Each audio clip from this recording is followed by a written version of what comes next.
প্রিয় বন্ধুগণ, আসসালামু আলাইকুম।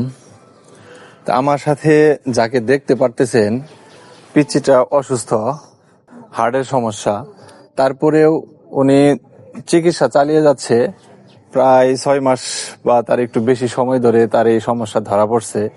যতটুকু সম্ভব এবং কি মানুষের সহযোগিতায় এতদিন সে চিকিৎসা চালিয়ে যাইতেছে। এরপরে আর সম্ভব হচ্ছে না, আমার কাছে আসছে, বলতেছে যে আপনার মাধ্যমে যদি একটু সহযোগিতা পাইতাম। তো সেই জন্যই আমি বলতেছি, যদি এরকম কোনো হৃদয়বান ব্যক্তি এই পিচ্চিটার চিকিৎসার জন্য কিছু সহযোগিতার হাত বাড়িয়ে দিতেন আমার মাধ্যমে। তারপরেও আমি কমেন্ট বক্সে ওনাদের একটা নাম্বার দিয়ে রাখবো, যদি সম্ভব হয় যোগাযোগ করে তার চিকিৎসার জন্য তার যে কাগজপত্র রিপোর্ট এগুলো আছে, এগুলো যদি কেউ এরকম পার্সোনালি এই পিচ্চিটার সহযোগিতা করার জন্য দায়িত্ব নিতে চান, তাও নিতে পারবেন। তারপরেও আমি তার পিচ্চিটার মার কাছ থেকে একটু শুনবো কিরকম, কতদিন যাবৎ পিচ্চিটার অসুস্থতা, আর কি কি চিকিৎসা নিতে পারছে, কিভাবে চিকিৎসা করতেছে।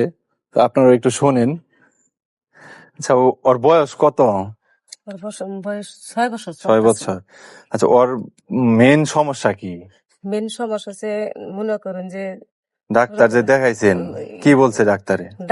ডাক্তারে বলছে যে মনে করেন যে পরীক্ষা করছি, করার পরে কইছে যে বাল্টির সমস্যা। সেসব বাল্টির সমস্যার কথা, বাল্টির সমস্যা কি রোগ ধরাই দিছে, কিন্তু রোগের ওষুধ দেয় নাই, এরা কোনো ওষুধ নাইও। তারপরে আবার ডাক্তার দেখাইছেন? পরে আবার মধুপুর ডাক্তার দেখাইছি, দেখানোর পরে কইছে না। আমি জিজ্ঞাসা করছি যে স্যার, কোনো বাল্টির কোনো সমস্যা আছে? কয় না, বাল্টির সমস্যা নাই, কিন্তু হাড় ছেদ্র হয়েছে যে, আর রক্তের ব্লকের কথা কইছে। কিন্তু পরে বলে যে এটা ঢাকা ইদ্রু হাসপাতাল দেখারেছে। তারপরে ইদ্রু হাসপাতালে গেছি, যাওয়ার পরে তখন ব্যাগ পরীক্ষা নিরীক্ষা ইকো পরীক্ষার ইটা নিছি। নেওয়ার পরে পরে ডাক্তারের কাছে আগে শুনলো যে কত তাহলে সরকারি হাসপাতাল কত টাকা দিলে হবো। পরে হেসুমকা কইলো যে না, 1,80,000 টাকা জমা দেন আগো, 2 মাস থাকুন নাগো। 2 মাস থাকার পরে মনে করেন কবে যে অপারেশন হবো এটা ঠিক নাই, এটা বললো। পরে আমার বাড়ি ফোন দিলাম এক ভাইয়ের কাছে, যে বাবা সমাচার এত টাকা লাগে, তাহলে কইলে যে নিয়েই ভরো।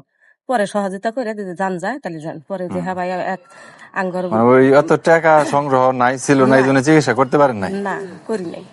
তারপরে এমনি কি ওষুধ লিখে দিছিল, ওষুধ খাওয়াইছেন এরকম? না, হিনাই ওষুধ লিখে দেয় না, কিন্তু হোমিও ডাক্তারের কাছে পরে সবাই কইলো যে একটা হোমিও ডাক্তার আছে, ওই ডাক্তারের কাছে নিয়ে যাও, ঢাকা বড় বড় ডাক্তার। পরে যে পরে হেনু নিয়ে গেলাম, নেওয়ার পরে রিপোর্টটি দেখলো, দেখে হাইরা সব নিকে হাইরা পরে ওষুধ খাওয়াই দিল, যে একটা 6 মাস ওষুধ খাওয়াইলে দেখলু কমবো। এখানকার 3 মাস ওষুধ কোন রকম খেলিলাম, এখন টেহা বাগরে আর যাবার খাওয়াইতে পারেন না।